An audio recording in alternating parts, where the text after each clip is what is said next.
Kerala public service commission ഒരു പുതിയ പേര് ഇപ്പോൾ പ്രാബല്യത്തിലുണ്ട്. കേരള പൊളിറ്റിക്കൽ സർവീസ് കമ്മീഷൻ എന്ന്. ചിലപ്പോൾ ശരിയായിരിക്കും, ആ പേര് അന്വർത്ഥമായിരിക്കാൻ സാധ്യതയുണ്ട്. ആ രീതിയിലാണ് അവരുടെ പെരുമാറ്റമൊക്കെ. ഞാൻ ഇതിനെ ഒരു വെള്ളാനെന്നാണ് ഞാൻ പറയുന്നത്. കാരണം അഴിമതിയുടെ കൂത്തരങ്ങായിട്ട് മാറിയിരിക്കുകയാണ് അവിടെ. ശരിയായ ഒരു അന്വേഷണം അതിനെക്കുറിച്ച് നടത്തണം.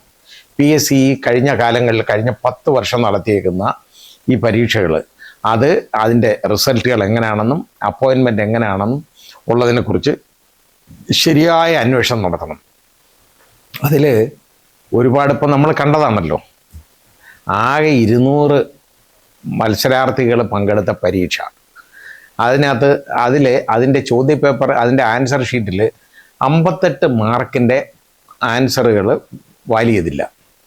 അത് എല്ലാവരുടെയും വാല്യൂ ചെയ്തോ ഇല്ലയോ എന്നുള്ളത് ഒന്നും നമ്മൾ ഇല്ലെന്നാണ് പറഞ്ഞേക്കുന്നത്. പക്ഷേ അത് ശരിയാണെന്ന് എനിക്ക് തോന്നുന്നില്ല. അത് അറിഞ്ഞൂടാ നമുക്ക്. ഇനി അത് അന്വേഷണത്തിലേ വെളിവാവുള്ളൂ. ഏതായാലും അത് അവരുദ്ദേശിച്ച ഒരാൾക്ക് കൊടുക്കണം. ഒരു പോസ്റ്റാണ്. അതിൽ 1ാം റാങ്ക് കൊടുത്താൽ അയാൾക്ക് ചീഫായിട്ട് അയാൾക്ക് കിട്ടുള്ളൂ. അപ്പോൾ ഏതായാലും ശരി, അപ്പോൾ ആസൂത്രണ ബോർഡിലേക്കുള്ളതാണ്, പ്ലാനിംഗ് ബോർഡിലെ ചീഫാണ്. ആ ഒരാളെ ഉദ്ദേശിച്ച് അയാൾക്ക് റെഡിയാക്കി കൊടുത്ത് അപ്പോയിൻമെൻറ്റ് കൊടുത്തു. ഇപ്പം ബാക്കി പരീക്ഷാർത്ഥികളുണ്ടല്ലോ, അവർക്ക് ഇതിനകത്ത് കള്ളക്കളി ഉണ്ടെന്ന് അവർക്ക് തോന്നിയപ്പോൾ അവർ പലരും ഈ പരീക്ഷാ പേപ്പറിൻ്റെ കോപ്പി ആവശ്യപ്പെട്ടുകൊണ്ട് ഇതിൻ്റെ ആവശ്യപ്പെട്ടുകൊണ്ട് വിവരാവകാശ നിയമപ്രകാരം കൊടുക്കുകയില്ല, നിർബന്ധമായിട്ട് കൊടുക്കത്തില്ല. അത് 1 വർഷം കഴിഞ്ഞാണ് ഒരാൾക്ക് കിട്ടുന്നത്. ഏതായാലും കിട്ടിയപ്പോൾ അത് പ്രശ്നമായി. ബാക്കി ഉദ്യോഗാർത്ഥികളെ അപേക്ഷിച്ചവർക്ക് ഇതുവരെ കൊടുത്തിട്ടില്ല. 2 വർഷമായിട്ട് കിട്ടാത്തവരുണ്ട്.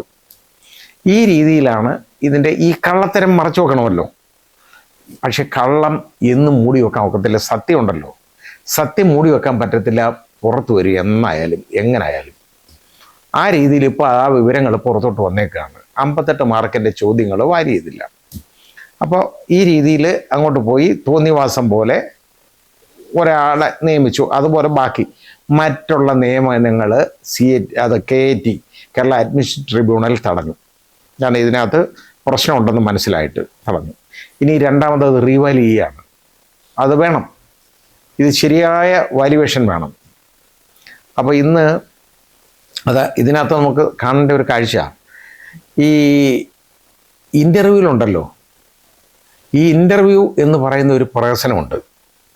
അതിനകത്ത് ഏതെങ്കിലും കോച്ചിങ് സെൻറ്ററിൽ പഠിച്ചിട്ട് വന്നേക്കുന്ന ആളുകളുണ്ടെങ്കിൽ ആ കോച്ചിങ് സെൻറ്ററിൽ അതിൻ്റെ ആളിനെ ഇൻ്റർവ്യൂ ബോർഡിൽ ചിലപ്പോൾ കാണും.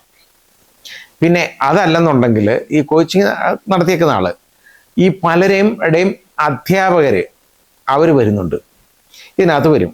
അപ്പോൾ അതിനകത്ത് സ്വജനപക്ഷപാതം കടന്നുകൂടും എന്നുള്ളതിന് സംശയമൊന്നുമില്ലല്ലോ.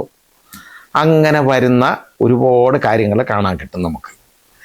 ഒരു വലിയ പരീക്ഷയിൽ ഇവർ നടത്തിയതിനകത്ത് അതിൻ്റെ ഒരു റിപ്പോർട്ടുണ്ടായിരുന്നു, മാധ്യമങ്ങൾ റിപ്പോർട്ട് ചെയ്തതാണ് കണ്ടത്. അതായത് 97.1% മാർക്ക് എഴുത്ത് പരീക്ഷയ്ക്ക് കിട്ടിയ ഉദ്യോഗാർത്ഥിക്ക് ഈ ഇൻ്റർവ്യൂവിൽ കിട്ടിയ എത്രയെന്നറിയോ? 6 മാർക്ക് കൊടുത്തത്.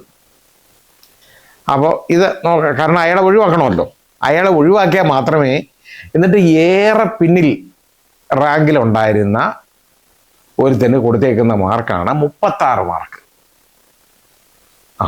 40 മാർക്കിൽ നിന്ന് 36 മാർക്ക് കൊടുത്തു, അവനെ കയറ്റി വിട്ടു. അവന് 1ാം റാങ്ക് കിട്ടി. അങ്ങനെ ആ രീതിയിൽ പോയി.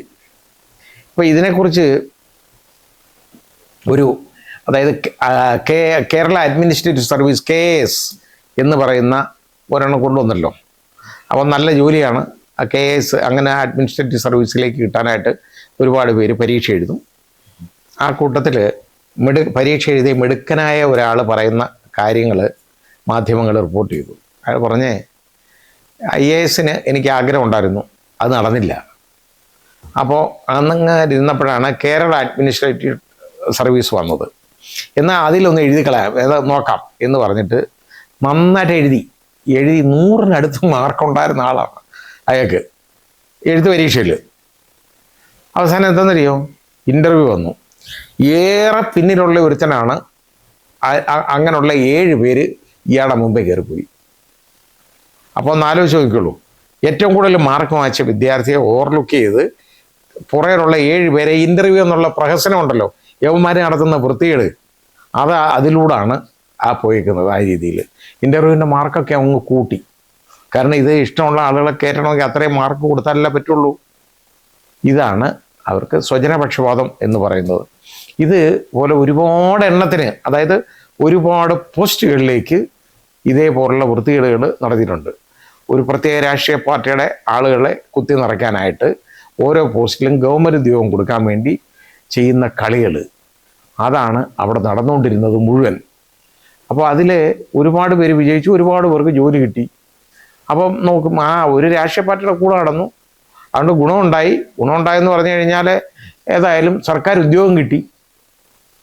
ഈ സർക്കാർ ഉദ്യോഗം കിട്ടുന്ന പറഞ്ഞാൽ എത്ര പാവപ്പെട്ട എത്ര ആളുകളുണ്ടല്ലോ, കുട്ടികൾ, അവർ നേരായിട്ട് പഠിച്ച് ഒഴിഞ്ഞ് പഠിച്ച് വന്ന് അന്തസ്സായിട്ട് വന്ന് ഈ പരീക്ഷ എഴുതുന്നവർക്ക് ഇതൊന്നും കിട്ടത്തില്ല. അതിൽ കുറച്ച് പേർക്ക് മാത്രം കൊടുക്കും, കാരണം അത് പെട്ടെന്ന് പിടിക്കപ്പെടാതിരിക്കാൻ.